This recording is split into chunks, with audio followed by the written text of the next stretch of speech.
Olá, amados, paz e bem, eu sou Melquisedeque e estou aqui para os comentários da lição desta semana. Lições bíblicas da editora CPAD Classe de Jovem.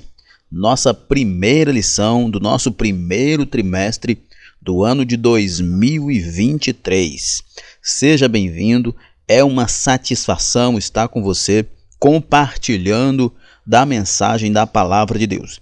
Nós do ebdenfoco.com esperamos ser muito úteis para o ministério de cada um de vocês e para a vida cristã e para a espiritualidade de todos os nossos internautas e assinantes do ebdenfoco.com. Então fique conosco nesse ano de 2023 e nós iremos aprender nesse primeiro trimestre de 2023 sobre santidade.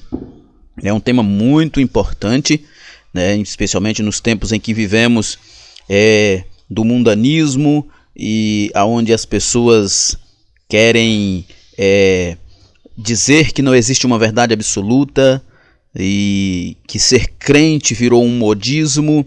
Estudar sobre a verdadeira santificação é muito importante. Na lição de hoje, a nossa primeira lição, o tema é santificação, o caminho que leva à vida eterna com Deus. Você que usa o slide em PowerPoint na sua escola bíblica, você precisa ter mais tempo para estudar. Nós, como professores, sabemos disso. Então, nós do ebdenfoco.com oferecemos para você os slides em PowerPoint prontos para serem usados, slides coloridos, dinâmicos e editáveis para você fazer a mudança que você precisar para atender à necessidade da sua aula. Então, você que precisa de mais tempo para estudar e gosta de usar os slides em PowerPoint, o ebdenfoco.com tem os slides em PowerPoint da revista da CPAD. O conteúdo é uma assinatura, isso mesmo, seja assinante do ebdenfoco.com e você terá o conteúdo da classe de adultos e da classe de jovens, isso mesmo, os slides de adultos e os slides da revista de jovens. Além disso, slides de escatologia, sermões em PDF, curso básico de teologia e cursos diversos, inclusive curso de capacitação para professores de EBD. Acesse www.ebdenfoco.com ou nos contacte através do WhatsApp 94DDD 984244120. Acesse o site www.ebdenfoco.com ou entre em contato conosco pelo WhatsApp 949-8424-4120. Lembrando também que você que faz o uso dos slides da CPAD produzidos pelo ebdenfoco.com na sua aula da sua escola bíblica, então tire uma foto de você ministrando ou com a sua classe e nos envie. Envie pelo WhatsApp, envie pelo Instagram oficial do ebdenfoco.com, que é uma satisfação receber esse feedback de todos vocês. Muito bem, então vamos para o nosso comentário. O texto principal da nossa lição se encontra em Hebreus, capítulo 12, verso 14, diz: segui a paz com todos e a santificação, sem a qual ninguém verá o Senhor. Aqui nós temos duas frases importantes com pesos muito grandes. Segui a paz com todos e a santificação. Sem a santificação, ninguém verá o Senhor. Então, nós vemos aqui que sem a santificação, ninguém terá um encontro com Deus. Isso nos leva a compreender que a perspectiva é tanto imediata quanto eterna. Sem uma vida santa, você não terá um encontro, um relacionamento verdadeiro com Deus. E sem ser santo, sem viver a santidade, você nunca estará na eternidade com Deus. O resumo da nossa lição nos diz: o crente deve se esforçar para viver em paz com todos e para ser santo, pois a santificação é indispensável para vivermos ao Senhor. Sem a santificação, ninguém terá um encontro com Deus. O objetivo da lição é apresentar a diferença entre o sagrado e o profano, explicar o sentido da palavra santificação, Kadosh ou Kedosh, né? Santo é Kadosh, Kedosh, santificação, e destacar os 3 estágios do processo da santificação: santificação posicional, progressiva e final. O texto bíblico se encontra em Levítico capítulo 20, verso de 1 a 8. Eu não vou me deter no texto, né? Como de costume a gente não se detém no texto por uma questão de tempo, mas é óbvio, você faça um estudo sobre esse texto de Levítico capítulo 20. Nossa introdução. Nesse trimestre estudaremos a respeito da santificação, ou seja, a separação do crente do mundo e das obras da carne para o uso exclusivo de Deus. Como já é do seu conhecimento, o conteúdo da primeira lição é uma introdução à temática que será estudada no decorrer do trimestre, né? Santificação é algo muito importante para a vida do cristão, algo tão importante, tão substancial, que o texto bíblico de Hebreus capítulo 12, verso 14 diz que sem santificação ninguém verá o Senhor. Depois, na sequência, serão apresentados os estágios da santificação demonstrando sua dinâmica, né? Veremos de forma detalhada as recomendações bíblicas a respeito do viver santo dos filhos de Deus. Isso tudo nós veremos nesse trimestre, nesse primeiro trimestre das lições bíblicas da editora CPAD Classe de Jovens, nesse primeiro trimestre de 2023. Ao final do trimestre, se você tiver participado de todas as aulas, provavelmente estará mais preparado para viver de modo mais puro e santo em meio a uma sociedade corrompida pelo pecado. É muito importante. Eu estava ministrando esses dias lá na igreja e eu estava falando para os irmãos que é muito importante que a gente aprenda os conceitos de algumas verdades, de algumas doutrinas bíblicas, e aprender o conceito de santidade ou santificação e também de pecado, que são os antagônicos, é muito importante. Nessa lição nós iremos estudar sobre isso. É importante que você esteja conosco em todo esse trimestre, acompanhando, estudando, participando na sua escola bíblica, para que você aprenda os conceitos e seja mais fácil para você colocar em prática, para viver uma vida pura e santa, obediente diante de Deus. Nosso primeiro tópico: o sagrado versus o profano. Para estudarmos a respeito do conceito de santidade em nossos dias, é indispensável tratarmos da distinção entre o sagrado e o profano na Idade Antiga. A relação do ser humano com o sagrado era determinada pelo sentimento de medo, de poder e de desejo. O medo era visto como um sentimento capaz de afastar as pessoas de tudo o que fosse profano, né? Então, nós precisamos realmente ter essa concepção que na Idade Antiga e também na Idade Média, na Idade Antiga, né, na época da lei dos reis de Israel, na época do profetismo judaico, na época de Jesus e até na época medieval, né, pós o advento do Cristo, ainda perdurou muito, e ainda em muitos contextos religiosos ainda perdura essa perspectiva da relação do ser humano com o sagrado a partir do medo, né? Do medo de profanar, do medo de errar e assim por diante, né? Era desse modo que era visto a relação do ser humano com o santo. Por causa do medo, as pessoas se dedicavam a uma vida afastada do que era profano. Mas com o advento do Cristo, né, a Bíblia, o Novo Testamento nos ensina que o nosso afastamento do profano, do que é mundano, e a nossa aproximação do sagrado, do santo, não deve ser a partir do medo, mas pela satisfação em Cristo, pela fé em Cristo Jesus. O poder era representado por aqueles que detinham algum tipo de liderança religiosa. O desejo era um conjunto de impulsos em direção à própria vontade, os desejos carnais, não é verdade? E na Idade Antiga, o sagrado era visto como tudo aquilo que era relativo à religião, ao culto e ritos, e que não deveria ser infringido. O profano era tudo aquilo que não pertencia à religião. Isso é importante a gente conversar, né? No Novo Testamento, o que nós vemos é uma sacralização da vida, e tudo aquilo que o cristão, por ser uma nova criatura, faz, se torna sagrado.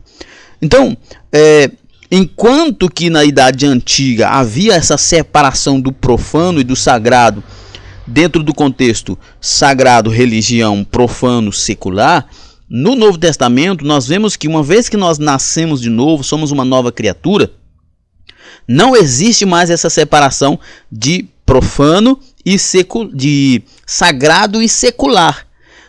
A separação que existe é do que é pecado e do que não é. E é importante que a gente explique que o texto está dizendo aqui, né? O profano era tudo aquilo que não pertencia à religião. Por exemplo, o trabalho não era religioso, não era dentro do contexto da religião, o sacerdócio, o exercício de alguma função dentro do templo, então não era um trabalho sagrado, né? O que nós compreendemos hoje, a partir do Novo Testamento, é bem diferente.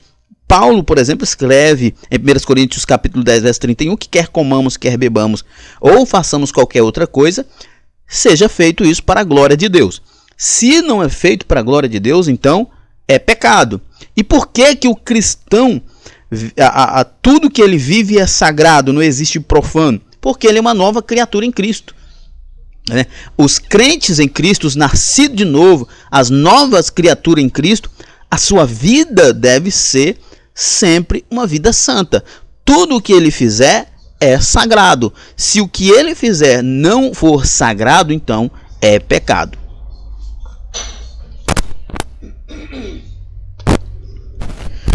A concepção e a vinculação com o sagrado.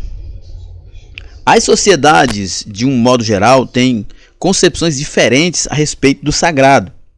No geral, os não crentes recebem tantas informações a respeito de Deus que acabam por formar uma concepção nem sempre correta a respeito do Todo-Poderoso e sobre o que é santo.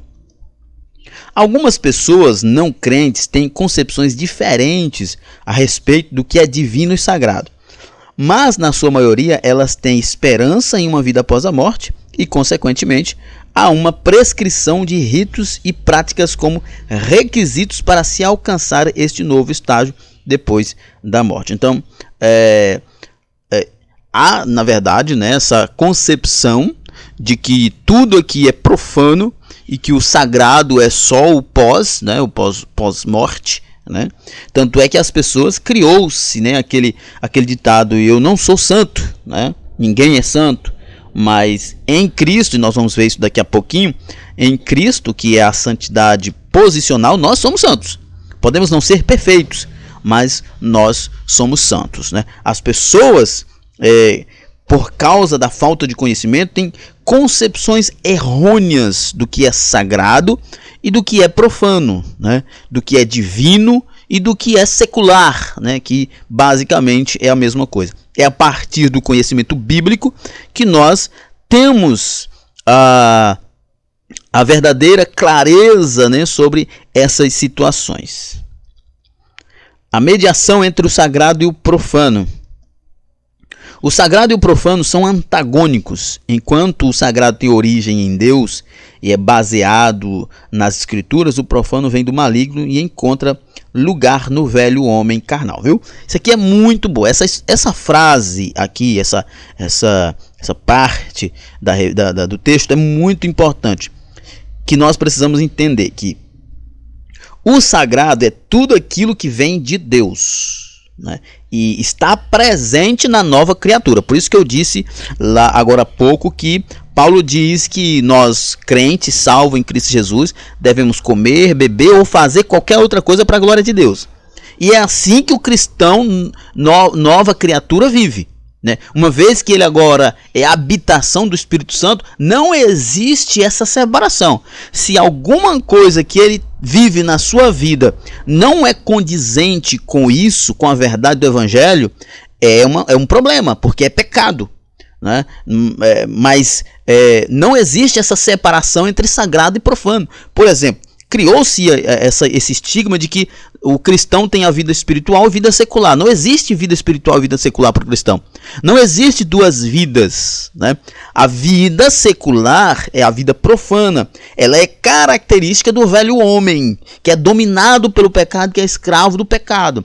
Agora, a vida espiritual é a vida característica daquele que é nova criatura. E quem é nova criatura vive uma vida espiritual.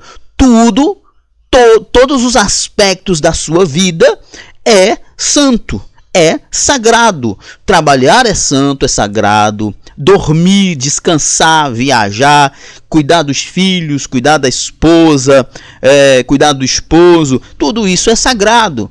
Tratar bem uma pessoa, pregar, cantar, evangelizar, distribuir folheto, orar, tudo isso é sagrado. Não é sagrado porque é religioso, é sagrado porque é feito por alguém que é nova criatura. Porque o ímpio vai fazer isso, mas ele vai estar fazendo algo que não tem nenhuma santidade. É apenas uma atividade, é apenas um rito, como Paulo diz. Tem aparência de piedade, mas não resolve nada em relação à santificação, em relação ao perdão de pecados, ao arrependimento, enfim. Paulo diz isso lá em Colossenses, né? Se eu não estou enganado, é Colossenses ou é Gálatas, que acredito que é Colossenses, que estas atividades, né, que é feitas não por um cristão, não por causa de Cristo, não por causa da habitação do Espírito Santo, por mais que sejam atividades boas, religiosas, que têm aspecto de piedade, mas não resolve nada, não ajuda em nada. Então, qual é a questão? A questão principal é ser nascido de novo. Se você quer ter uma vida santa, antes dos rituais, você precisa nascer de novo. Se você não nasceu de novo, os rituais religiosos serão apenas ritos, mas serão profanos, porque é algo advindo de uma velha natureza, de um velho homem, do homem carnal. Mas a coisa mais simples, que é praticada, desde que ela não seja pecaminosa, é óbvio, por um cristão verdadeiro, é sagrada. Lembra do que Martinho Lutero disse para o sapateiro? O sapateiro disse para ele: Lutero, como eu faço para adorar a Deus? Como eu faço para agradar a Deus? Como eu faço para desenvolver uma atividade sacra, santa, se eu não sei ler, se eu não tenho acesso à Bíblia, se eu não sou um sacerdote? Porque naquela época só o clero, né, podia ler a Bíblia e só eles faziam as coisas, praticavam as coisas santas. Lutero então diz: o que você faz? Ele diz: eu sou sapateiro. E Lutero então diz: vai lá, fabrique o melhor sapato e venda pelo preço mais justo, que você vai estar adorando a Deus. Por quê? Porque ele era uma nova criatura. Porque ele já havia nascido de novo. Porque um homem que não nasceu de novo, por melhor que sejam suas obras, elas ainda vai os condenar. No Antigo Testamento, quem cuidava das coisas divinas era o rei, o sacerdote, o profeta. O rei era quem comandava o povo. O sumo sacerdote era o principal entre os sacerdotes e era o responsável pelo culto, pela adoração, pelos sacrifícios, na congregação dos filhos de Israel, né? Como diz Hebreus 5:1, porque todo sumo sacerdote tomado dentre os homens é constituído a favor dos homens nas coisas concernentes a Deus, para que ofereça dons e sacrifícios pelos pecados. Então, cada um tinha sua função. O profeta falava em nome de Deus e exortava tanto o rei, o sacerdote e o povo, quando era preciso. A forma como o crente se relaciona com o Senhor vai interferir no seu conceito de santidade. Podemos ver tal verdade todas as vezes em que o povo apostatava da fé e passava a seguir falsos deuses, né? O cristão precisa, eu já falei isso, entender que ele, como nova criatura, não faz outra coisa senão adorar a Deus. Eu vou passar o dia cantando, orando, lendo. Não. Tudo que você faz é para a glória de Deus. Se o que você faz não é para a glória de Deus, então é pecado. C.S. Lewis diz assim: se a sua virtude, se o seu talento, o seu dom não glorifica a Deus, então é hora de arrancar o olho. Ele faz essa conexão com aquela passagem bíblica onde Jesus diz: é melhor entrar no céu com apenas um olho que ir para o inferno com os dois. Se aquilo que Deus lhe dá, se aquilo que Deus lhe capacita, lhe concede em virtude, dons, em recurso, não é usado para a glória de Deus, se a sua vida não é usada para a glória de Deus, não é vivida para a glória de Deus, então você está se perdendo. Entre os israelitas, a vida religiosa estava diretamente relacionada a alguns elementos sagrados, o sábado, o templo, os sacrifícios e os sacerdotes mediadores. No Novo Testamento, o conceito de santidade supera a divisão entre o sagrado e o profano, como veremos em lições mais adiante. Mas mesmo no contexto do Velho Testamento, havia alguns símbolos, né, dessa sacralidade, como o dízimo, o templo, os dias, né? Por que isso? Porque por mais que fosse ainda frágil essa concepção, mas a ideia é de que todos os aspectos da vida do israelita era para a glória de Deus. Os dias, né? Os dias de vida, os dias da semana, o seu dinheiro, o seu trabalho, né? Tanto que tinha o dia de descanso, tinha o ano sabático, a adoração, tudo isso, o sacrifício com seus animais, com seus bens, tudo era para a glória de Deus. Mesmo de forma ainda fragmentada, pouco compreendida, mas já havia dentro desse contexto a ideia de que o Filho de Deus, o servo de Deus, o novo crente, o novo nascido, criado por Deus em Cristo, como diz Paulo em Efésios 2:10, tudo o que ele faz é para a glória de Deus. Segundo tópico, o que é santificação? Compreendendo os termos santo e santidade. No hebraico, a palavra kadosh, santo, e kodesh, santidade, significam a separação do que é comum ou impuro e a consagração a Deus. Né? Levítico 20, 25 e 26 diz: fareis, pois, distinção entre os animais limpos e imundos, entre as aves imundas e as limpas. Não vos façais abomináveis por causa dos animais ou das aves, ou de tudo que se arrasta sobre a terra, as quais coisas apartei de vós para tê-las por imundas. Ser-me-eis santos, porque eu, o Senhor, sou santo. Separai-vos dos povos para seres meu. Né? Eu já até falamos sobre isso, mas vale aqui, né, mais uma vez retificar, melhor dizendo, ratificar que na antiguidade o conceito de santidade era de separação do puro para do impuro para puro, né? A separação significava realmente santidade, era tirado daqui para colocar ali, tirado de um meio para colocar num outro meio totalmente diferente. O termo utilizado em Levítico 6:9-23 a respeito da consagração dos sacerdotes, e Êxodo 29:37, que diz: 7 dias farás expiação pelo altar e consagrarás, e o altar será santíssimo, e o que tocar no altar será santo.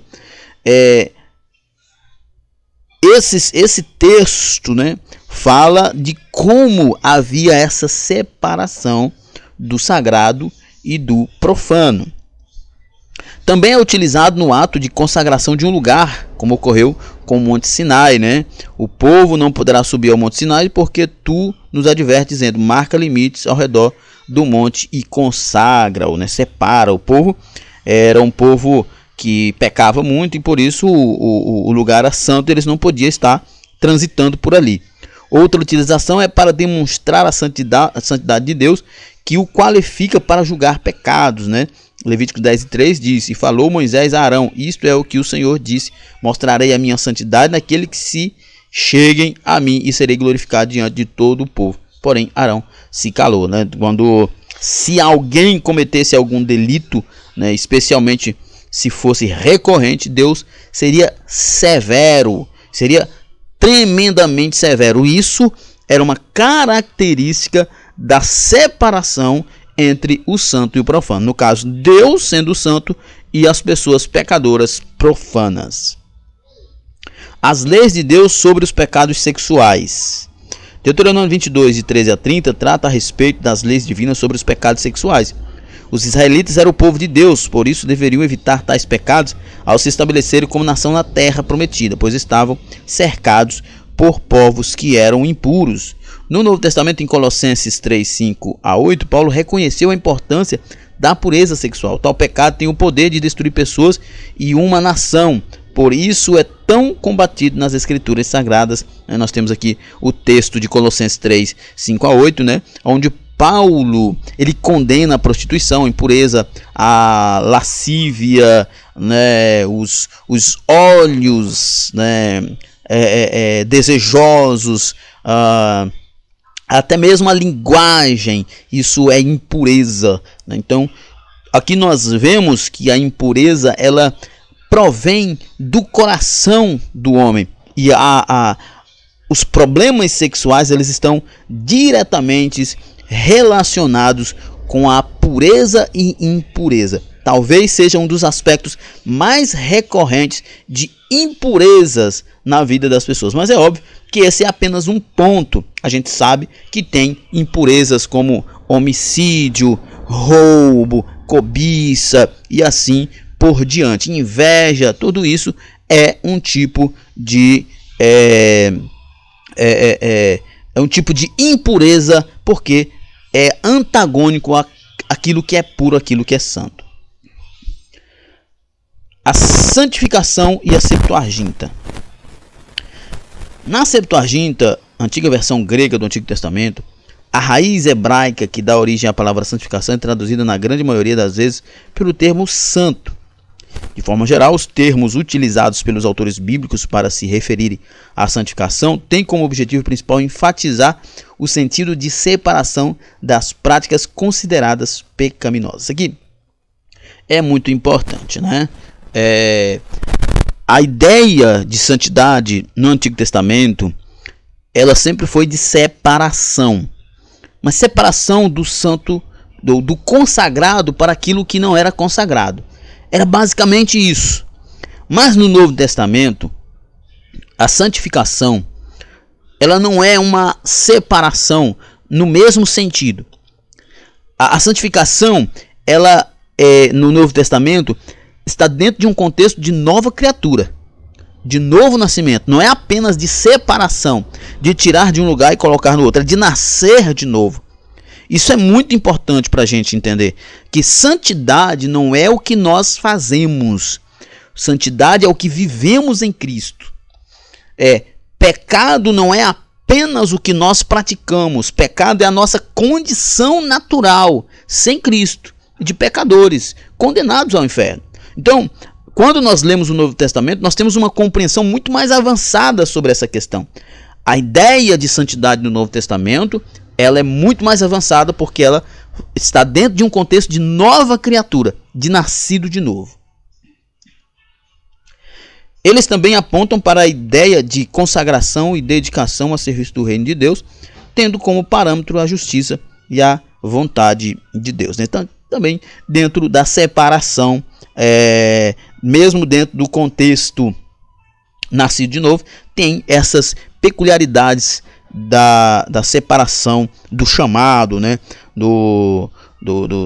da consagração e dedicação à obra especificamente. Nosso terceiro tópico: os 3 estágios da santificação. Santificação posicional ou inicial.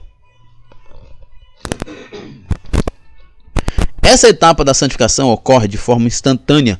Trata-se do momento em que a pessoa é justificada pela fé na obra vicária de Cristo e purificada de imediato. 2 Coríntios 5,17 diz: e assim, se alguém está em Cristo, é nova criatura, as coisas antigas já passaram, eis que tudo se fez novo. Isso aqui é tudo que eu venho falando.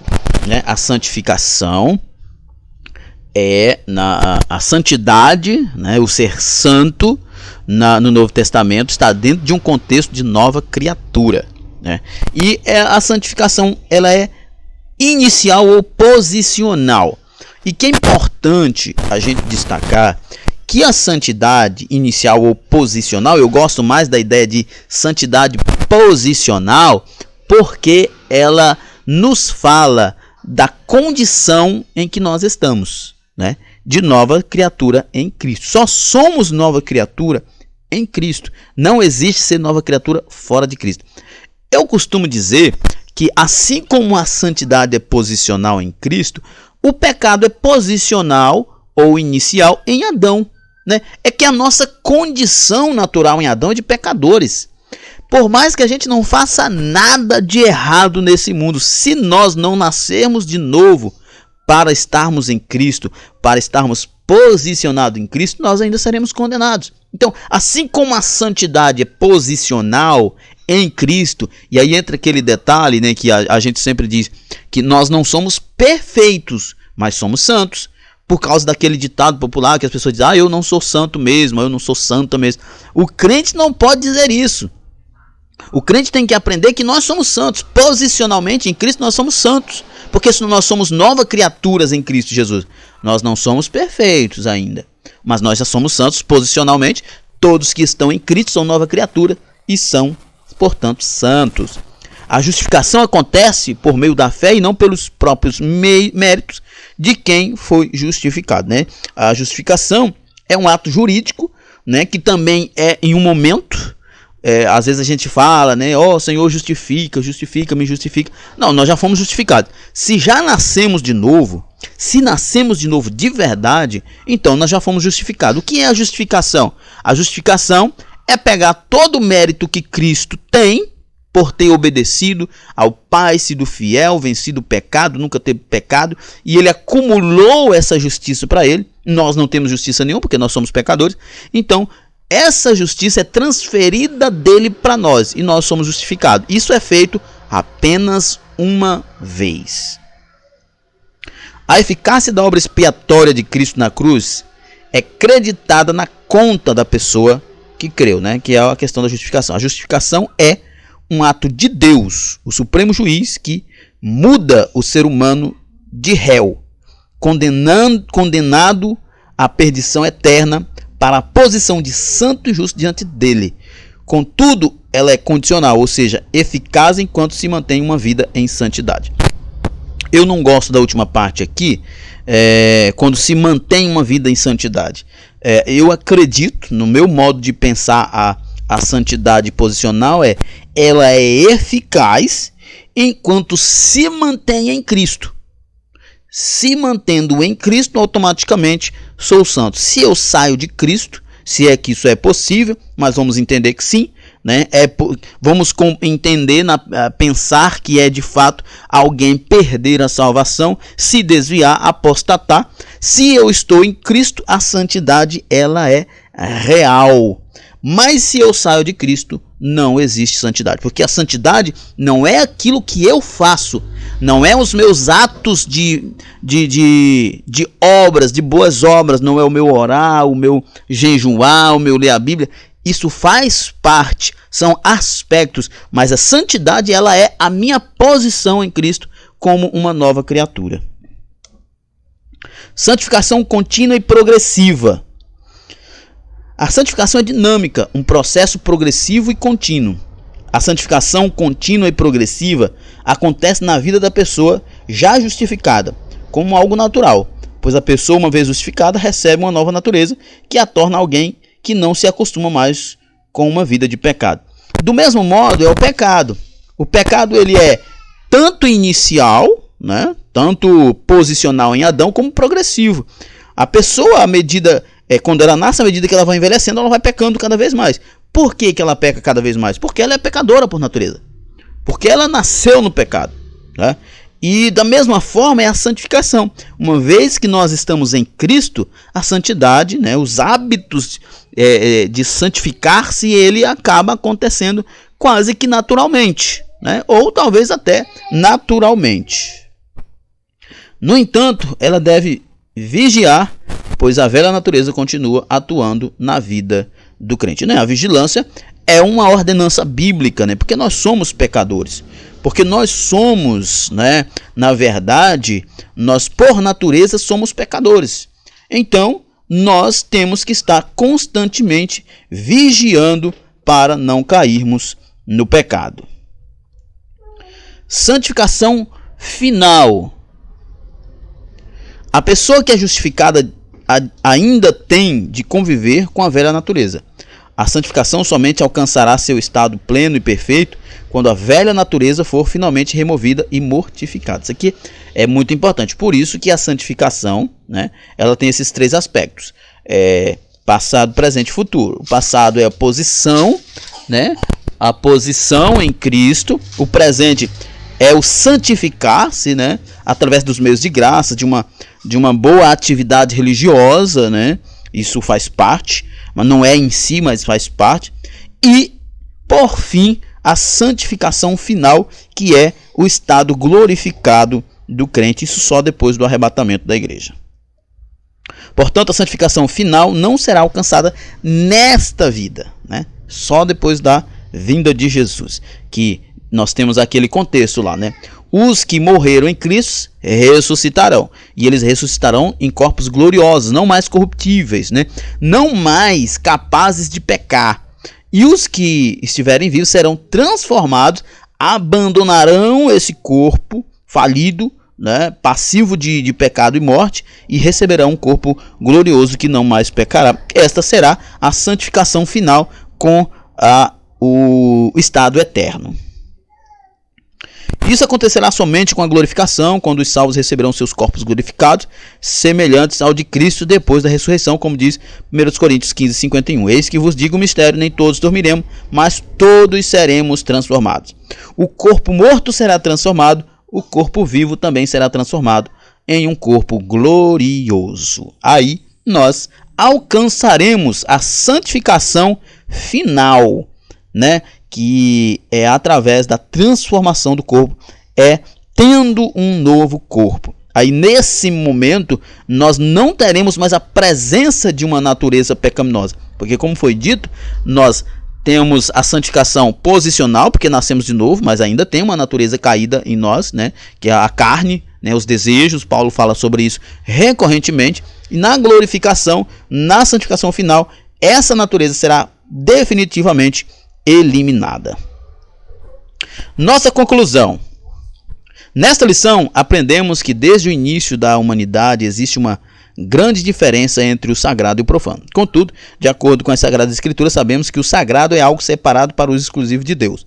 Aprendemos também que a santificação em nós ocorre em três estágios. Inicial, no momento da conversão, que é passado. Contínua e progressiva, né, durante a caminhada cristã, que é o presente, e ao final com a glorificação do nosso corpo, isso no futuro, no estado eterno, né? Sabemos, né, e nós iremos estudar durante todo esse trimestre sobre santificação, que a santificação, ela é mais, santidade é mais do que aquilo que nós fazemos, é o nosso estar em Cristo, que começa com a justificação, que é a nossa santificação posicional.